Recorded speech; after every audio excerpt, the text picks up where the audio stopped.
Ethan Walker cocked his rifle the second he saw the small shape crawling through the dust toward his porch. Then she lifted her face into the lantern light, a child maybe 9, with a busted lip and one eye swollen clean shut. Her tiny hands left bloody prints across his floorboards. She grabbed hold of his boot, her whole body shaking like a wet pup in a hailstorm, and whispered 4 words that froze every muscle inside his chest. "Don't let him find me." Ethan's rifle dropped slow to his side, his jaw locked tight. And somewhere out there in the dark beyond the fence line, a horse was riding hard. If this story's already got hold of you, do me a kindness, hit that subscribe button, ring the little bell, and stay with me clean through to the end. Drop a comment below and tell me what town you're watching from tonight, because I love knowing how far these old Texas stories travel. Now settle in, friend. What happens next in Red Hollow is gonna tear your heart wide open and stitch it back together before the sun comes up. Ethan knelt down slow, the way a man kneels to a wounded deer. "Easy now, little one. Easy." The girl flinched so hard her shoulder hit the doorframe. "I ain't gonna hurt you. You hear me? Not ever." She didn't answer. Her teeth were chattering, though the night was hot enough to cook leather. "Can I pick you up, miss, just to get you off this dirt?" She stared at him. One eye swollen shut, the other wide and wet and old as a grave. "Please," he said. "Please, sweetheart, let me help you." She gave the smallest nod he'd ever seen a child give. Like nodding might cost her a tooth. Ethan slid one arm under her knees and one behind her shoulders and lifted her, and the second he felt how light she was, light as a sack of feed half full. Something cracked clean through the middle of his chest. "Lord," he breathed. "Lord have mercy." He carried her inside and laid her on the cot by the stove. She curled up the second she touched the blanket knees to her chin, both hands tucked under her face. He'd seen grown men shot through the gut who didn't curl up that small. "I'm gonna get you some water. That all right?" She didn't answer. "I'm gonna get a clean rag too. Gonna clean up these scrapes. I won't touch nothing I don't tell you about first. Deal." A breath, then a nod. "Good girl." He moved careful. He filled a tin cup and brought it to her with both hands cupped around it like he was carrying something holy. "Sip slow now." She drank, then drank again.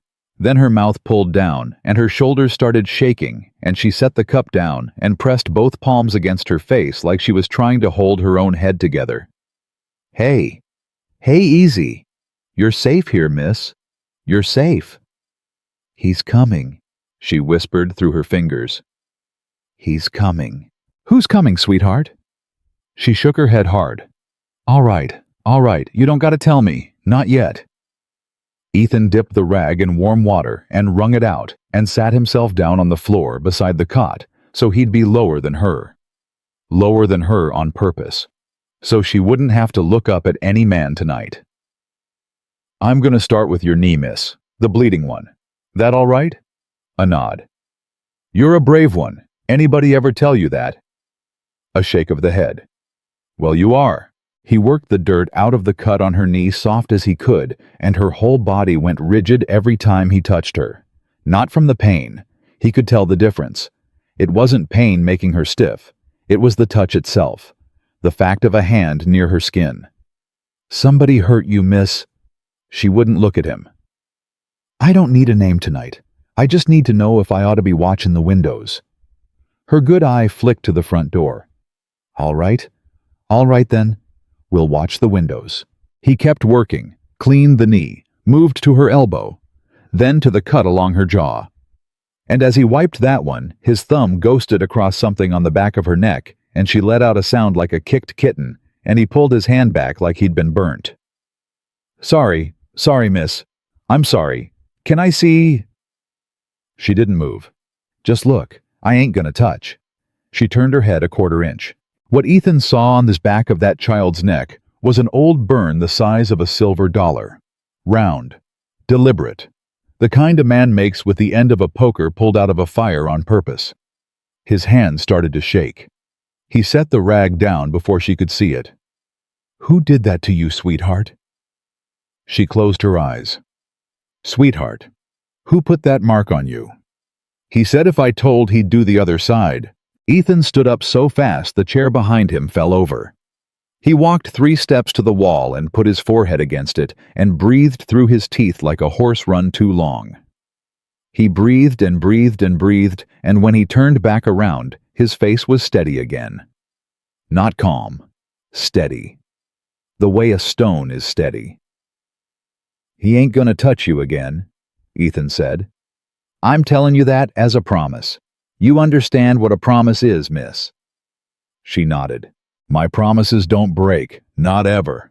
I ain't a fancy man, and I ain't a rich man, and I ain't even a good man some days, but my word holds. You hear? Yes, sir? Yes, sir, he repeated almost to himself. Lord. He picked the chair up and sat back down and dipped the rag again. What's your name, miss? You don't gotta say if you can't. A long quiet. Then, Lily. Lily. He nodded. That's a fine name, like the flower. My mama picked it. She picked good. She's dead. I'm awful sorry, Lily. My daddy's dead too. Ethan's hand stilled on her elbow. Both your folks gone. Yes, sir. How long? Mama a long time. Daddy 3 months. 3 months. He nodded slow. Who's been taking care of you since? Her face changed. The good eye went flat. The mouth pulled tight. My uncle. Your uncle, the one who burnt you. She didn't answer. She didn't have to. What's his name, Lily? She shook her head so hard her hair whipped against the pillow. All right, miss. We'll get there. He worked in quiet for a while after that. Cleaned what he could clean. Left what he couldn't. Got her a piece of bread and some cold beans from the pot and made her eat it slow, 1 bite at a time, because he'd seen starved soldiers come back from the war and eat too fast and lose the whole meal on their boots. Slow, sweetheart, little bites. It's good, she whispered. Yeah. I ain't ate since yesterday morning. Lord. She finished half the bowl and pushed it back. He didn't push. He'd starved before, too. He knew the stomach shrank up like a fist. You want to lie down now? Yes, sir. All right. I got an old shirt belonged to my boy. Soft cotton. Won't scratch nothin'. You want to wear it? Her good eye lifted to him. Your boy. Ethan swallowed. He's gone too, miss. Long time ago. Oh. Her face did a thing then. A small thing. Something between sorrow and recognition. Like she'd just learned the two of them spoke the same language. I'm sorry, mister. Don't be sorry for me, sweetheart. You got enough sorry of your own. He fetched the shirt. It had been folded in a cedar trunk for 11 years. It smelled like cedar and like a boy who didn't live long enough to grow into it. He laid it on the cot beside her. I'll step out and you can change. Holler when you're done. Mister? Yes, miss. Don't go far. His chest did that cracking thing again. I'll be right here on the porch, Lily, right on the other side of that door. You holler if you so much as think you need me. All right. All right. He stepped out and shut the door behind him soft. The night was hot, and the stars were out, and the cicadas were screaming in the brush like they always did. And Ethan Walker put both hands on the porch rail and leaned forward and tried to remember the last time he'd felt anything but tired. He couldn't.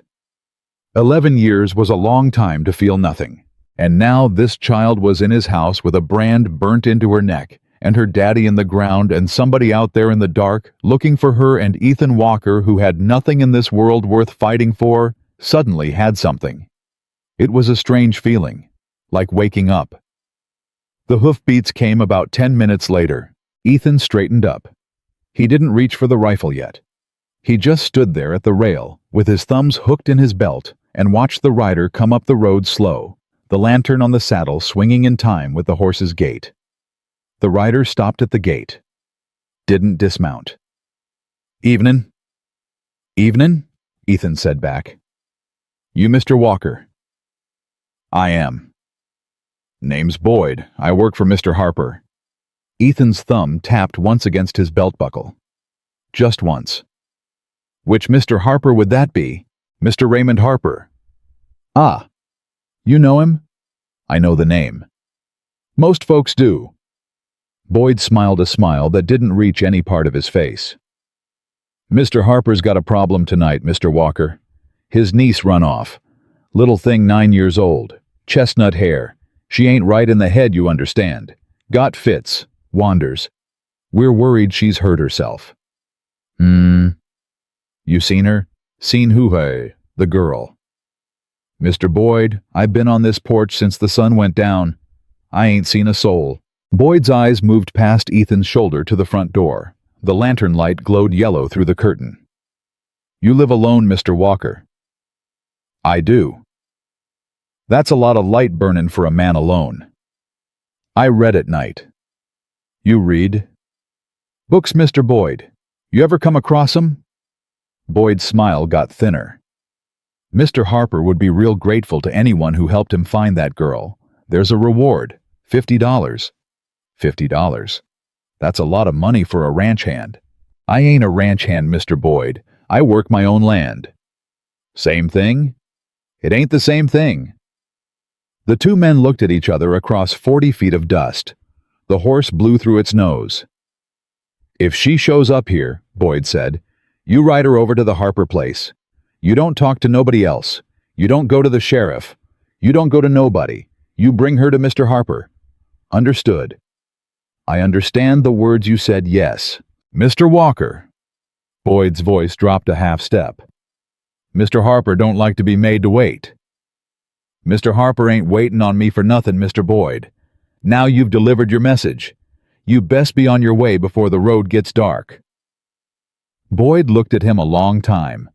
Then he tipped his hat, not friendly the way a man tips his hat at a funeral he wishes was yours, and turned the horse and walked it back down the road slow. Ethan stood at the rail until the hoofbeats were gone, and then for 10 more minutes after that. Then he stepped back inside. Lily wasn't on the cot. His stomach dropped. Lily? Nothing. Lily, sweetheart, it's me. It's Ethan. He's gone. A small sound from under the cot. He got down on his knees and looked. She was wedged in the corner where the cot met the wall. His boy's old shirt swallowing her up to the knees. Both hands clamped over her own mouth like she was afraid her breathing would give her away. Oh, sweetheart. Is he gone? He's gone. You promise. I promise. He'll come back. He might. He won't get past me. You don't know him. No, miss, I don't. But I know me. She crawled out from under the cot, slow. He helped her up, sat her back on the blanket. She was shaking again. Lily, I need to ask you something, and I need you to tell me the truth. Yes, sir. Was that man out there your uncle? No, sir, that's Mr. Boyd. He works for my uncle. And your uncle? His name's Raymond Harper. She nodded. Ethan sat down on the floor again. He needed to be lower than her. He needed her to not feel like a thing being looked down at. Lily, you listen to me. Raymond Harper's the richest man in 3 counties. He owns half the land between here and the river. He puts money in the church plate and the sheriff's campaign and the schoolhouse roof. You understand what that means? It means folks won't believe me. The way she said it, not asking, just knowing, broke something in him. How old are you, sweetheart? 9. 9, he said. Lord, 9. I know what folks say. I ain't dumb, mister. I never said you was dumb. My uncle says I'm dumb. Your uncle's a liar. She looked at him. You believe me? About what? About him. Ethan looked at the burn on her neck, visible now under the loose collar of his dead boy's shirt. Miss, I'd believe you if you told me the moon was made of biscuits. A sound came out of her. A small, wet sound. It took him a second to realize it was a laugh, or the ghost of one. It ain't made of biscuits. No, it's made of rock. Well, you'd know better than me. You're the one been to school recent. I don't go to school no more. How come? My uncle says girls don't need it. Ethan closed his eyes for 1 second.